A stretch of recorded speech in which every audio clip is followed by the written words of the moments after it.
Assalamualaikum warahmatullahi wabarakatuh.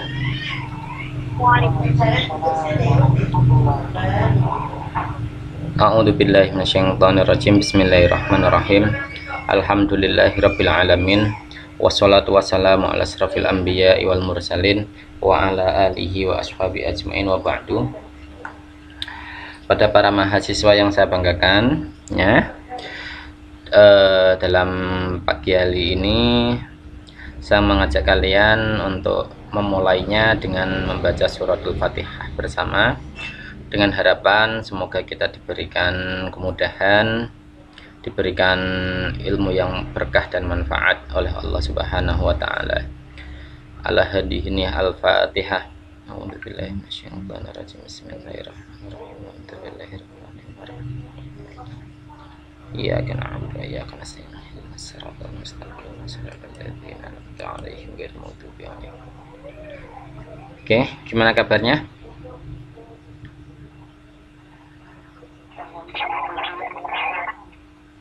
Alhamdulillah baik ya. Ada yang sedang isolasi mandiri nggak ini?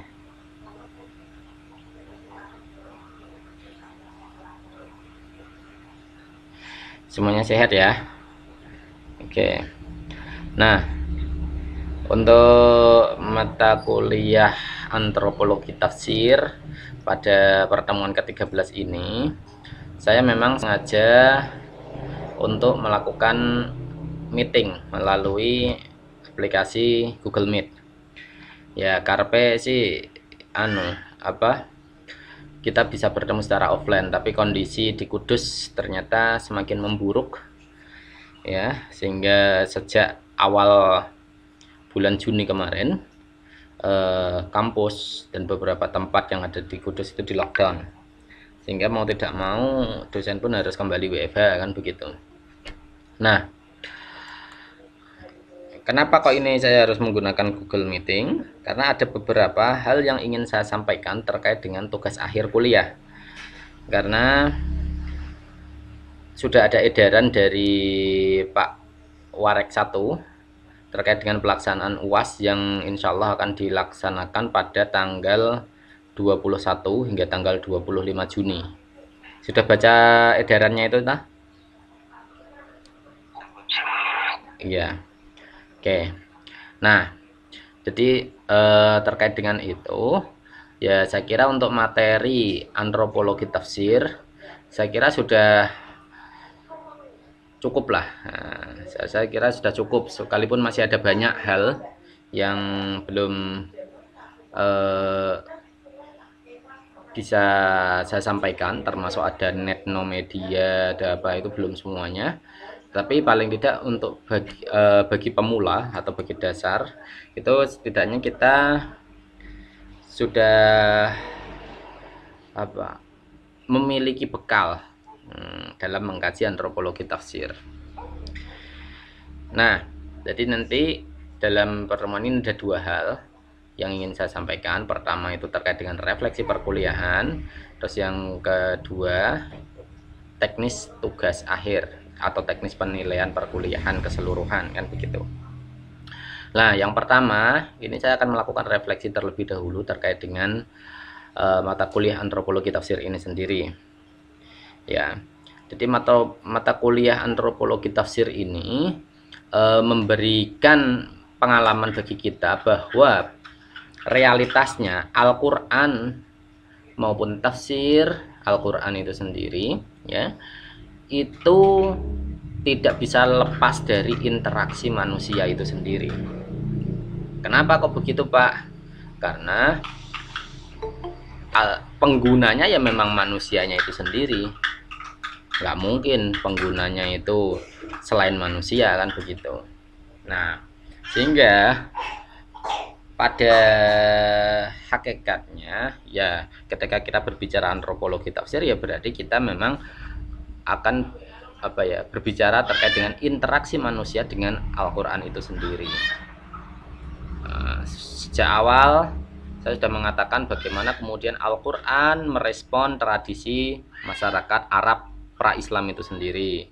Kemudian ketika sudah mulai diterima terus bagaimana kemudian Al-Quran itu membentuk sebuah peradaban. Nah, kalau kita meminjam pernyataannya Nasr Hamid, itu kan Al-Quran sebagai produk budaya sekaligus bisa memproduk budaya. Dalam arti Al-Quran di situ melalui proses dialektika dengan masyarakatnya.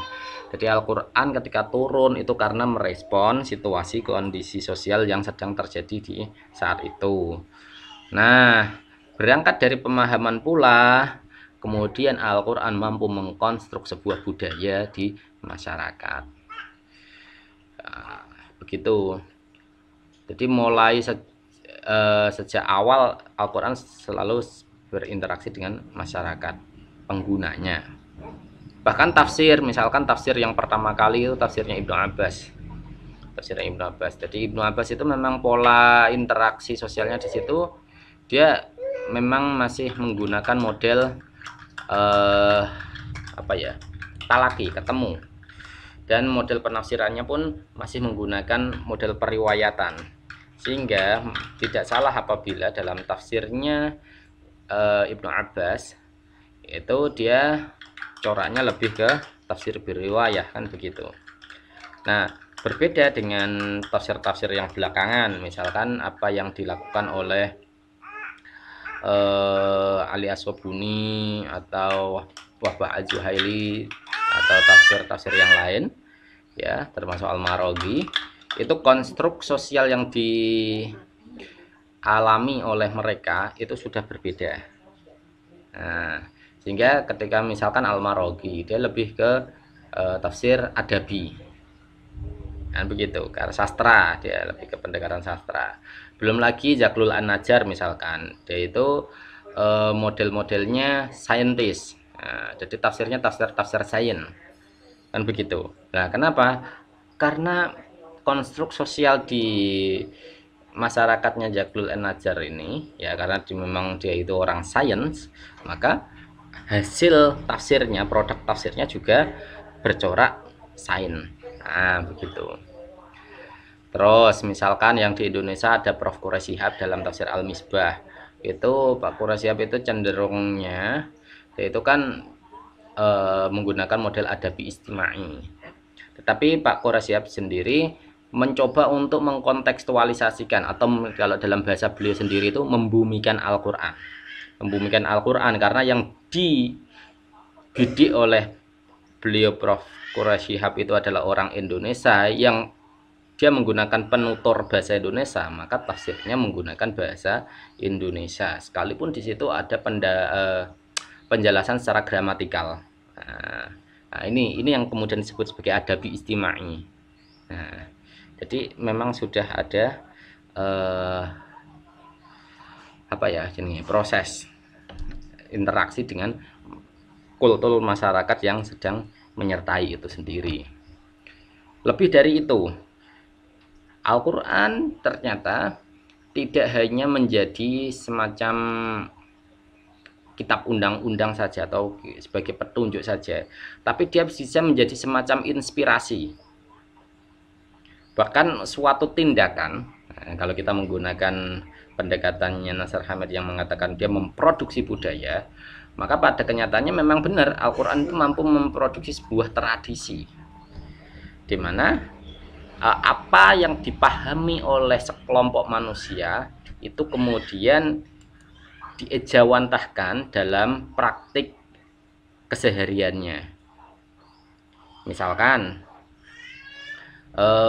dia memahami bahwa Al-Quran itu sebagai syifa, ya, Al-Quran itu dia pahami sebagai syifa. Maka dalam beberapa komunitas itu ada yang menjadikan balai pengobatan menggunakan Al-Quran, termasuk ruqyah. Ya, ruqyah itu yang dibaca itu kan ayat-ayat Al-Quran, karena dianggap sebagai syifa, kan begitu. Belum lagi di daerah saya itu ada yang namanya Jam'iyah Yasin Syifa. Jadi ketika membaca surat Yasin itu disisipi doa-doa, namanya aja Yasin Syifa, kan begitu, ya, obat. Ada sisipan doa, dan itu dilakukan oleh sekelompok ibu-ibu ya dalam forum pengajian, dan itu rutin. Nah, ini menjadi sebuah penyemangat, pendorong ya, pendorong untuk melakukan sebuah ritual. Nah, ini kalau dalam bahasa kerennya saat ini itu namanya living Quran. Nah, living Quran. Nah, belum lagi antara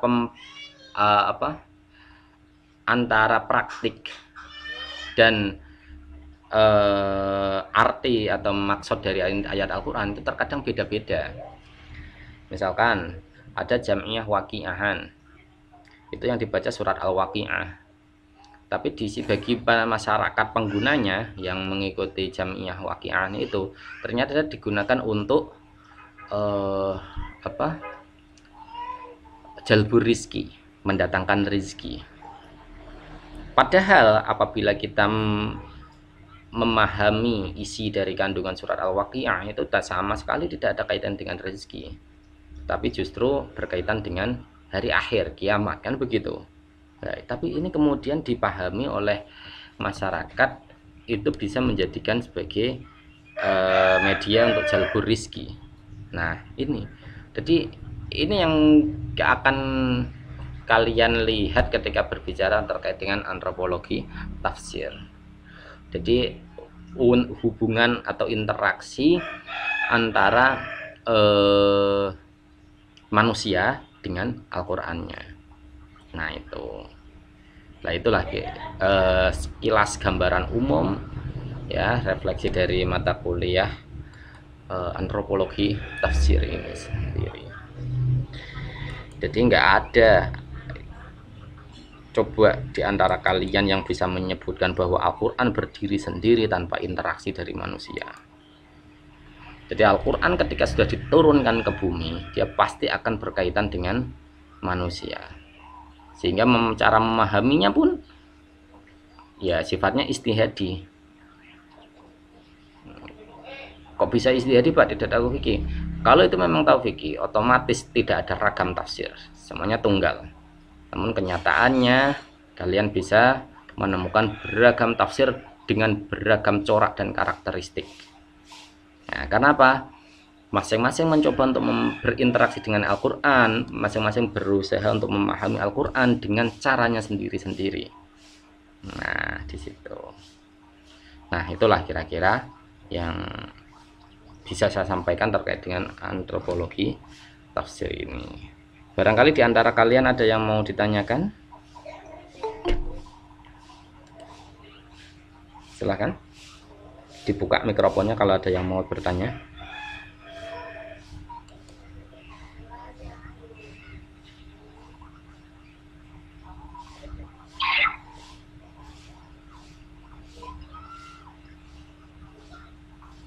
Gak ada? Berarti paham ya?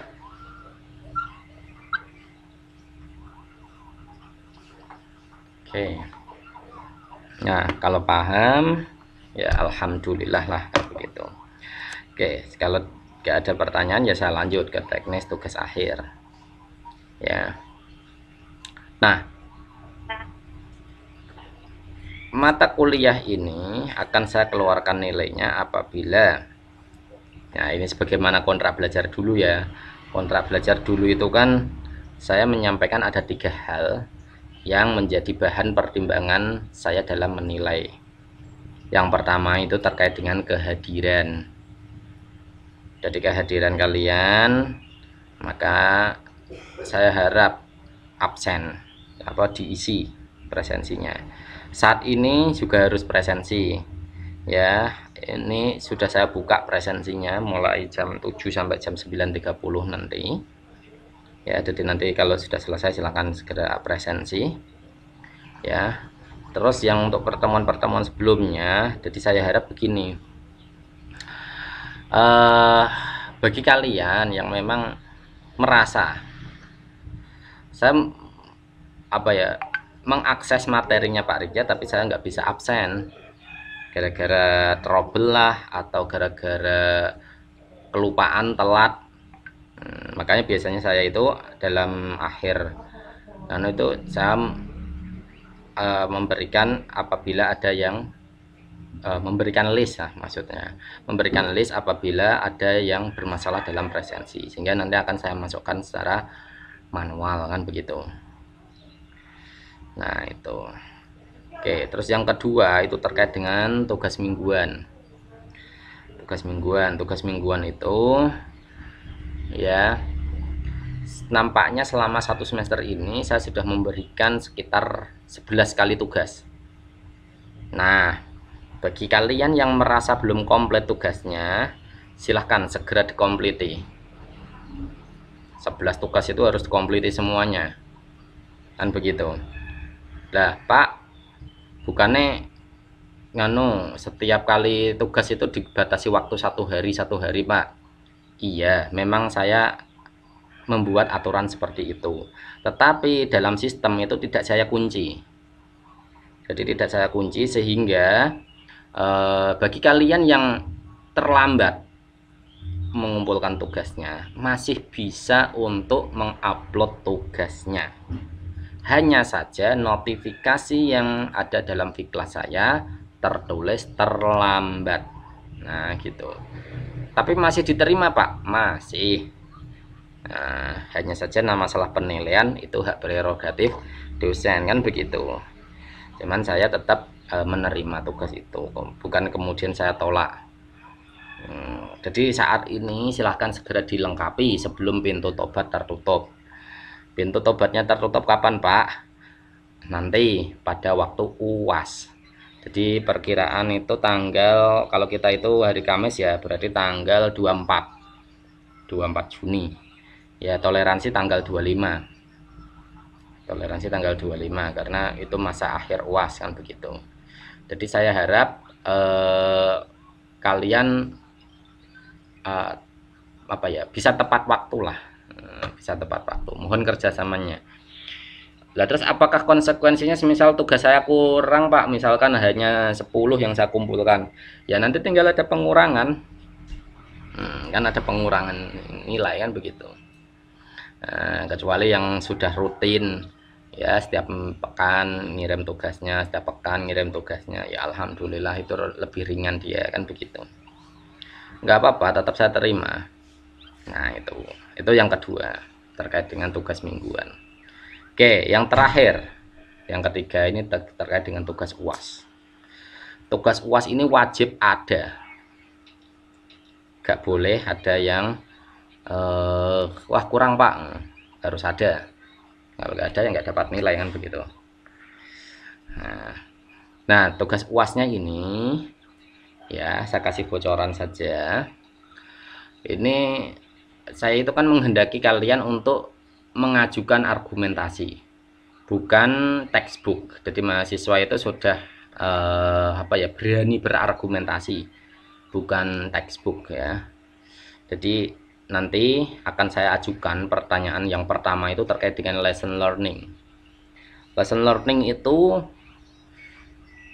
kira-kira paling mudahnya itu pelajaran yang Anda dapatkan dalam mata kuliah antropologi tafsir ini apa? Nah ini namanya lesson learning. Misalkan begini, jadi ketika saya awal berbicara terkait dengan tafsir itu saya anggap itu sebagai sesuatu yang final dan hanya dilakukan oleh orang-orang yang memang memiliki kapabilitas di bidang itu.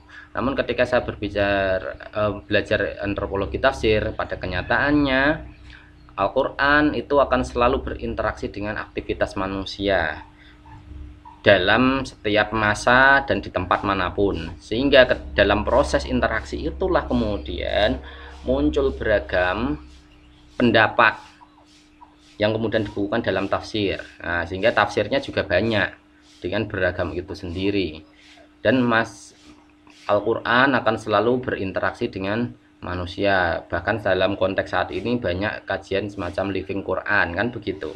Nah ini contoh dari lesson learning. Jadi kira-kira apa yang kira-kira Anda dapatkan dalam mata kuliah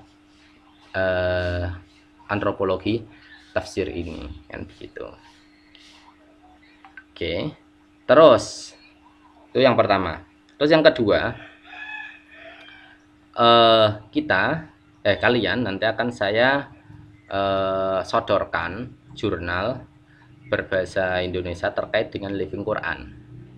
Silahkan Anda komentari jurnal itu. Silahkan Anda komentari. Saya tidak meminta Anda membuat jurnal, tapi Anda mengomentari, mereview jurnal itu terkait dengan kajian Living Quran. Nah, terus berapa banyak Pak jumlahnya Pak untuk tugasnya itu?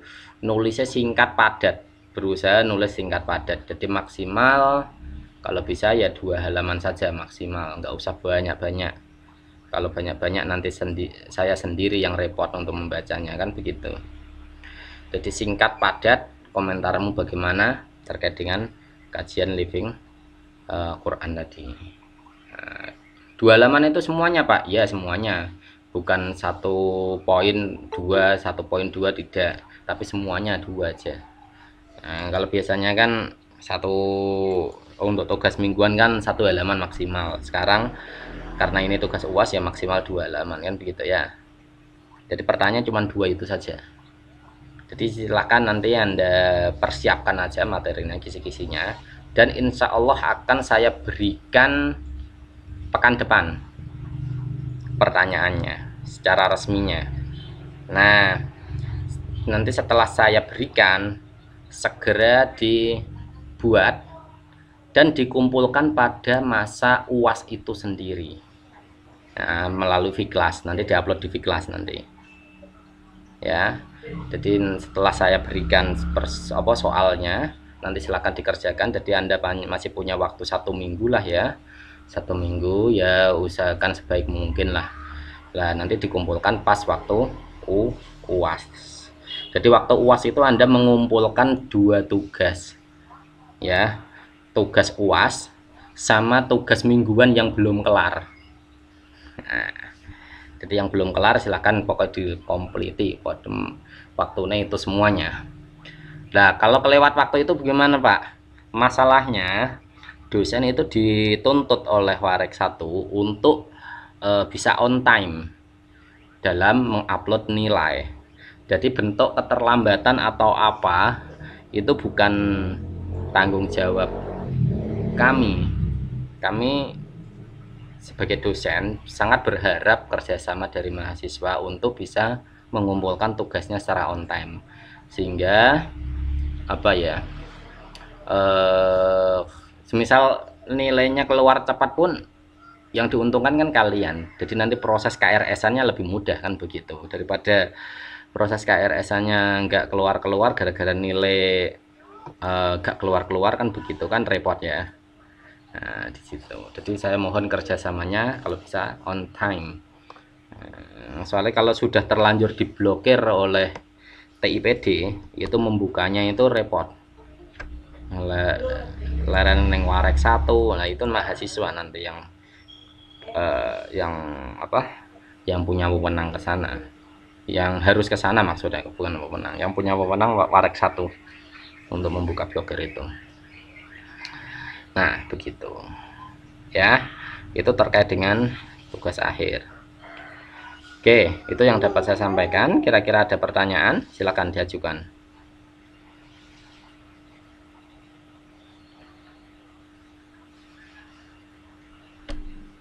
Mohon maaf bertanya Pak. Ya. Berarti untuk lebih kejelasannya, berarti ini besok nggak ada mata kuliah, tetapi cuma tugas buat UAS saja. Atau gimana Pak? Oh ya, oke. Saya kira untuk materi sudah cukup Mas. Jadi nggak ada kuliah lagi. Jadi nanti langsung mulai minggu depan saya kasih tugas, ya. Saya kasih tugas untuk segera dikerjakan. Jadi kalian punya waktu 1 minggu untuk mengerjakan tugas akhir kuliah itu. Karena kebetulan kuliahnya itu kan UASnya itu kan mulai tanggal 21. Nah, ini sudah tanggal 10, udah tinggal 10 hari. Nah, di situ. Terima kasih Pak. Oke. Yang lain?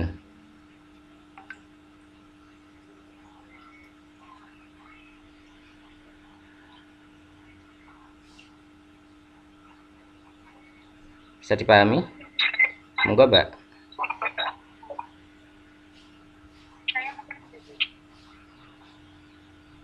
Loh, nggak jadi.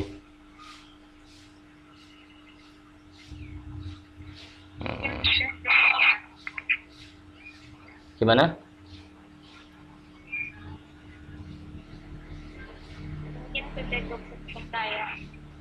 Oh, sudah cukup. Ya, kalau sudah cukup ya saya kira cukup lah kan begitu.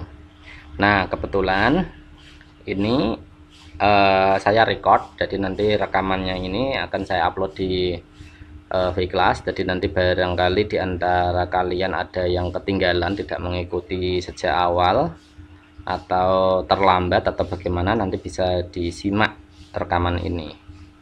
Ya, kalau masih ada yang belum jelas nanti bisa ditanyakan melalui WA ya.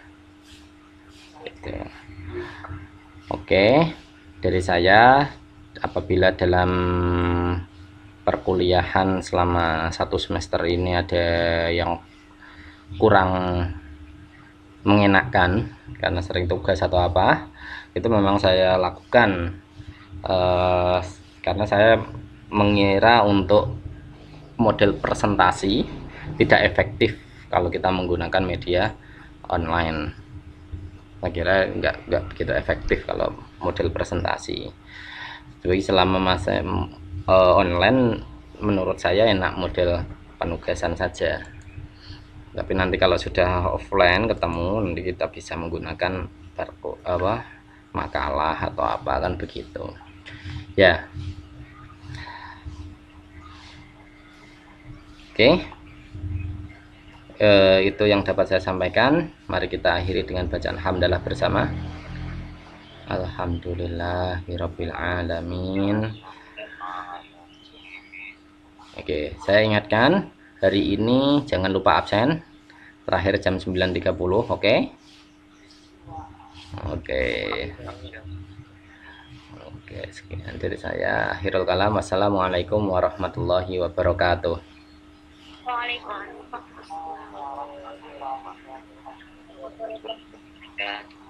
Oke, terima kasih. Saya akhiri ya ini ya. Oke, sampai jumpa lagi semester depan dengan mata kuliah yang berbeda tentunya. Oke.